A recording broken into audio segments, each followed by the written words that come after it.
Hello again, everyone. This is CCP Fozzie, joined once again by Elise Randolph, and we have our first flagship of the day on the field. The Tuskers versus Initiative is this match, and the Tuskers have brought an exact replica of their setup from last weekend right down to the flagship Armageddon, piloted by Beamer this time.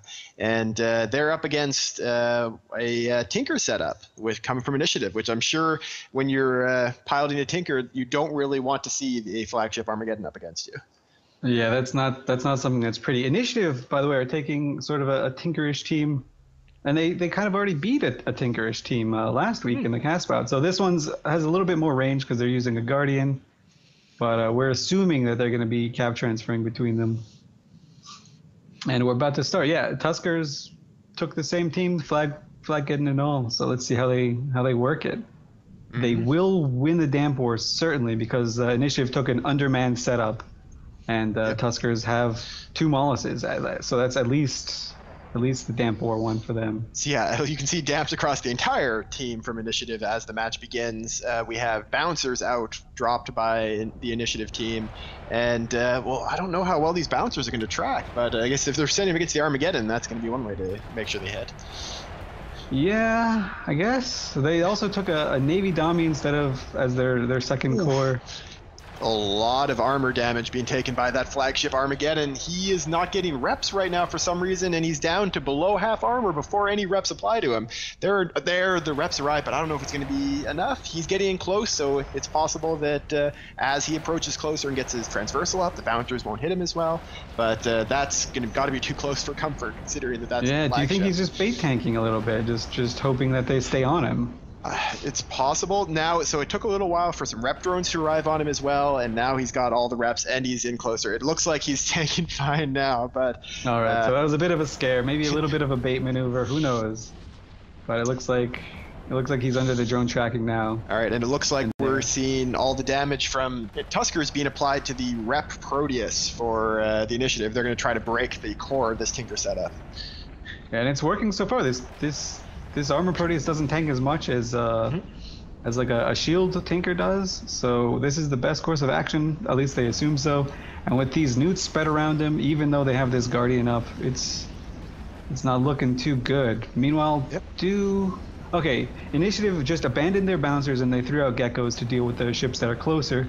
But now their Proteus is leaking structure. He's going to die. And this Geddon's... The Geddon's taking a bunch of damage from the Geckos too, but as long as that Proteus dies, there we go. The Proteus is down, and now the rest of the Initiative team should fall pretty quickly, I expect. Wow. Unless maybe this Guardian's got like some sort of tricks up his sleeve and he's a dual tank Guardian, but it doesn't look like it. He's sort of running away from everything right now. Not very fast. Oh, he's coming back. He's trying to escape the own. He's directly burning away from everything at this point, off into nowhere. So this Guardian's got no tricks. This Dummy is just melting horribly. The Flaggeddon's holding on the Tuskers team. It looks like Tuskers are just going to walk all over a Tinker. The same way Initiative walked all over Tinker last week. So weird decision to bring this. So what do you think would motivate somebody to be bringing the Navy Dummy in the Tinker? We've seen a Dummy Tinker brought last weekend that was similar to Dummy Tinkers from last year that was shield tanked, but that was normal Dominixes, which have the tracking bonus. This is a Navy Dummy that I still can see no guns on it, so it's not using the big gun damage bonus. Generally with an immobile team like a Tinker sort of team, like they can't really move anywhere, so you have to really hope you can project damage.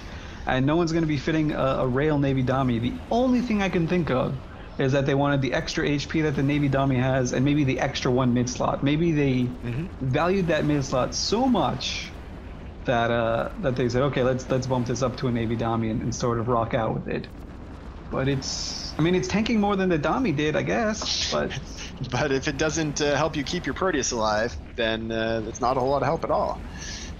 The other alternative is that all the Initiative pilots were like having a really good time just like dancing and something. Maybe they had a party and they're like, man, we need like the most points we can shove into a team with like the fewest amount of people. And they came up with a Navy Dummy, but not working too good for him. This Guardian, however, is sort of, he's escaping. He's living the win. He's all over by himself. He's sitting on an MJD beacon actually, so when the drones start coming for him, maybe he's just gonna just projectile himself out of the arena. He's just like burning right past it. He is. Oh no, he's turning now. It looks like he's. What is he doing? Setting himself in a gigantic orbit. No, he's heading right back into the fight. He has decided to slow boat his way back into the fight now. He's gonna man fight this Malfreon in the Heretic Guardian versus Heretic one-on-one honor fight.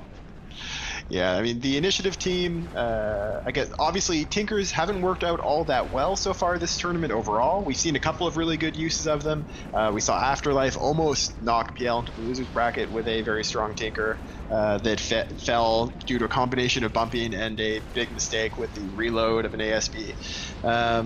But this one just was not enough. A flagship Armageddon is not what you want to be seeing with that. An Initiative, they saw that the Tuskers had banned out the Geddon, but they probably at least should have remembered that Tuskers brought a Flaggeddon last week as well. Yeah, absolutely. So we've now got 2 teams in a row that fielded the same team that they did in week 2 or in week 1, and winning with it convincingly, like 100 to 1 wipes or 100 to nothing wipes. Yeah, very, very strong. And the great thing about this is that if you use the same setup twice in a row, you haven't given away any other setup. So if you do have a deep bench, which hopefully these teams do if they want to go far, you have saved all the rest of them and kept them secret. So you've gotten all the way through 2 weekends without exposing any more than one setup. That's kind of the tournament metagame dream right there. Absolutely. So just a question, let's throw in some things around. So last week, Tuskers banned Rattlesnake Gila, and they took this team. This week, Initiative banned Rattlesnake Gila, and so do you think that's one of the reasons why they wanted to just take this team? They're like, okay, this team hates rattlesnakes and Gilas, but we're comfortable against everything else. Yeah, and if they didn't have to ban them out, they were able to use one of their bans to hopefully throw off the other team by banning out the Armageddon and then sidestepping their own ban. Yeah, I think that is a... like, obviously, those are ships they didn't want to come up against, so they must have been pretty happy seeing them. This Tuskers team is now, in true pirate fashion, ransoming off Shiroda's Guardian for 250 million sweet. Yep. Saying in local that they need to buy some ships so that they can bring a second comp. Yeah. So this was very clearly a desperation move on the Tuskers' part, but they won with it, so it's good. Yep. Yeah, so they'll be moving forward, and they're going to face the winner of our next match, Feigned Disorder and Solar Fleet. So sitting pretty there. Of course, unlike previous tournaments, the prize structure is a bit more spread out this year, which means that all these teams today have already gotten themselves eligible for a bunch of special ship skins for rattlesnakes, and every team that's winning today is in the Plex prize pool. So once you get a win today, you are guaranteed 5 Plex at least out of the tournament. So they got to be very happy with it. Yep. Yeah. And that is the end of the match as the Guardian has gone down. So that is the Tuskers moving through very convincingly. And we'll be back in just a moment with Feigned Disorder versus Solar Fleet.